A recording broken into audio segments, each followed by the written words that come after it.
بسم اللہ الرحمن الرحیم۔ مبادی الاصول کا دوسرا باب ہے ما یتعلق بہذه الاقسام، سبق نمبر 7 میں خوش آمدید۔ آج کے سبق کے اندر ہم مطلق اور مقید کے بارے میں پڑھیں گے۔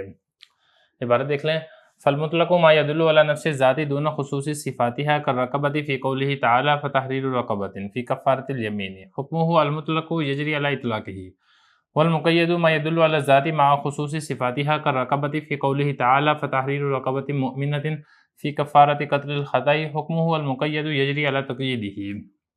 ترجمہ دیکھ لیں، مطلق وہ ہے جو دلالت کرتا ہے نفس ذات پر نہ کہ اس کی خصوصی صفات پر، جیسا کہ رقبہ اللہ تعالیٰ کے اس فرمان میں فتحریر الرقبہ کفارہ یمین کے بارے میں، اور اس کا حکم یہ ہے کہ مطلق اپنے اطلاق پر جاری ہوتا ہے، اور مقید وہ ہے جو دلالت کرتا ہے ذات پر ساتھ ساتھ اس کی خصوصی صفات کے، جیسا کہ رقبہ اللہ تعالیٰ کے اس فرمان میں فتحریر الرقبۃ مومنہ قتل خطا کے کفارہ کے بارے میں، اس کا حکم یہ ہے کہ مقید اپنی تقیید پر جاری ہوتا ہے۔ عبارت اور ترجمہ ہو چکے ہیں، اب چلتے ہیں اس کی تشریح کی طرف۔ خاص کی قسموں میں سے دو قسمیں ہیں، مطلق اور مقید، جس کے بارے میں ہم انشاءاللہ آج کے سبق میں پڑھیں گے۔ دیکھیں، بعض اوقات ایسا ہوتا ہے کہ خاص کبھی مطلق یعنی بغیر قید کے آتا ہے، یعنی کوئی چیز ہے، اس کے لیے جو لفظ وضع کیا گیا ہے، جو اس کے لیے موضوع لفظ ہے، اس چیز کو آپ صرف اس موضوع لفظ سے ذکر کرتے ہیں، اس کے ساتھ کوئی صفت آپ ذکر نہیں کرتے ہیں۔ مثال کے طور پہ کتاب ہے، رجل ہے، مسجد ہے، آپ صرف اس کو مطلق ذکر کر رہے ہیں، کوئی صفت آپ اس کے ساتھ ذکر نہیں کر رہے ہیں۔ اس قسم کا جو لفظ ہے، اس کا اطلاق پوری جنس کے اوپر ہوتا ہے۔ لیکن بعض اوقات ایسے ہوتا ہے کہ لفظ کسی صفت کے ساتھ، کسی شرط کے ساتھ، کسی زمانے کے ساتھ، کسی عدد وغیرہ کے ساتھ مقید ہوتا ہے، اس وقت اس لفظ کا اطلاق پوری جنس کے اوپر نہیں ہوتا ہے، جیسا کہ کفارہ قتل خطا میں اللہ رب العزت نے فرمایا رقبۃ مومنہ۔ اب یہاں پہ دیکھیں، رقبہ مطلق ذکر نہیں کیا گیا ہے، بلکہ اس کو مقید کیا گیا ہے مومنہ کی قید کے ساتھ۔ تو خلاصہ یہ نکلے گا کہ مطلق وہ خاص ہوتا ہے جو نفس ذات کے اوپر دلالت کرتا ہے اور کسی خاص صفت پر اس لفظ سے دلالت نہیں کی جاتی ہے، جیسے کہ اللہ رب العزت نے کفارہ یمین کے اندر فرمایا فتحریر رقبہ، یعنی رقبہ یعنی ایک گردن، یعنی انسانی جان کا آزاد کیا جائے گا۔ اب اس میں کوئی قید نہیں ہے کہ وہ رقبہ مومنہ ہو، وہ رقبہ کافرہ ہو وغیرہ ذالک۔ تو یہاں پر یہ جو رقبہ کا لفظ ہے، یہ رقبہ کا لفظ مطلق ہے۔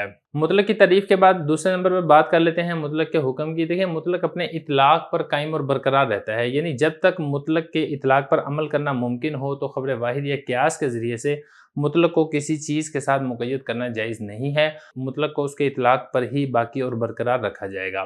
اس کے برعکس دوسرے نمبر پر ہے مقید۔ مقید یہ وہ خاص ہوتا ہے جو کسی ذات پر دلالت تو کرتا ہے لیکن اس کی مخصوص صفات کے ساتھ دلالت کرتا ہے۔ اس کی مثال جیسے سورہ نساء کے اندر اللہ رب العزت ارشاد فرماتے ہیں فتحریر رقبۃ مومنہ۔ اب یہاں پہ جو رقبہ ہے یہ مطلق نہیں بلکہ مقید ہے، کیونکہ یہاں پر مومنہ کی قید پائی جا رہی ہے۔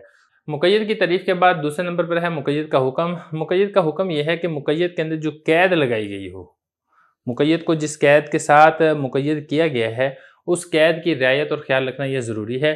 لہذا کفارہ قتل کے اندر مطلق غلام کو آزاد کرنا یہ درست نہیں ہوگا، مسلمان غلام کو ہی آزاد کرنا یہ لازم اور ضروری ہے، کیونکہ یہاں پر مومنہ کی قید پائی جا رہی ہے۔ اب ذرا عبارت دیکھیں، فرما رہے ہیں کہ مطلق ما، یہ جو میم الف ما یہ موصول ہے، مطلق وہ ہے یدل جو دلالت کرتا ہے نفس ذات، یعنی ذات کے اوپر ہی دلالت کرتا ہے، دون خصوص صفاتیہ، نہ کہ اس ذات کی مخصوص صفات کے اوپر، یعنی صرف ذات کے اوپر تو دلالت کرے گا، اگر وہ ذات اس کی کچھ صفات بھی ہوتی ہیں تو ان صفات کے اوپر اس مطلق سے دلالت نہیں کی جائے گی، جیسا کہ رقبہ اللہ تعالیٰ کے اس فرمان میں فتحریر الرقبہ۔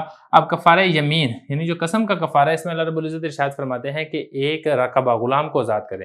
اب اس رقبہ کے اندر مومنہ کی قید نہیں ہے، لہذا اگر کسی شخص نے کفارہ یمین میں قسم کے کفارہ میں کوئی غلام آزاد کر دیا، اگرچہ وہ کافر ہی کیوں نہ ہو، تو تب بھی اس کا کفارہ ادا ہو جائے گا۔ حکم ہو، اس کا حکم یہ ہے کہ المطلق یجری علی اطلاقہ، مطلق اپنے اطلاق پر یجری جاری ہوتا ہے، برقرار رہتا ہے، یعنی مطلق کو خبر واحد یا قیاس کے ذریعے سے مقید نہیں کیا جائے گا جب تک اس کے اطلاق کے اوپر عمل کرنا ممکن ہو۔ دوسرے نمبر پر ہے مقید۔ یہاں پر بھی میم الف ما موصولہ ہے۔ مقید وہ ہے جو دلالت کرتا ہے ذات پر مع خصوصی صفات، یا اس کی مخصوص صفات کے ساتھ، یعنی ذات اور ساتھ ساتھ ذات کی جو مخصوص صفات ہیں، یعنی جو اس کی قیودات ہیں، اس کے ساتھ اس ذات کے اوپر دلالت ہوتی ہے، جیسا کہ رقبہ اللہ تعالیٰ کے اس فرمان میں تحریر الرقبۃ مومنہ۔ قتل خطا کے کفارے میں اللہ رب العزت ارشاد فرماتے ہیں کہ مومنہ رقبہ کو آزاد کیا جائے۔ اب یہاں پہ دیکھیں، اگر کسی شخص نے کسی کافر رقبہ، کافر غلام کو آزاد کر دیا تو پھر اس سے کفارہ ادا نہیں ہوگا، کیونکہ یہاں پر رقبہ مومنہ کی قید کے ساتھ مقید ہے، اور یہی اس کا حکم ہے کہ مقید اپنی تقیید پر جاری رہتا ہے، اپنی تقیید پر برقرار رہتا ہے، یعنی مقید جس قید کے ساتھ مقید ہوتا ہے اس قید کا خیال اور لحاظ کرنا یہ لازم اور ضروری ہوتا ہے۔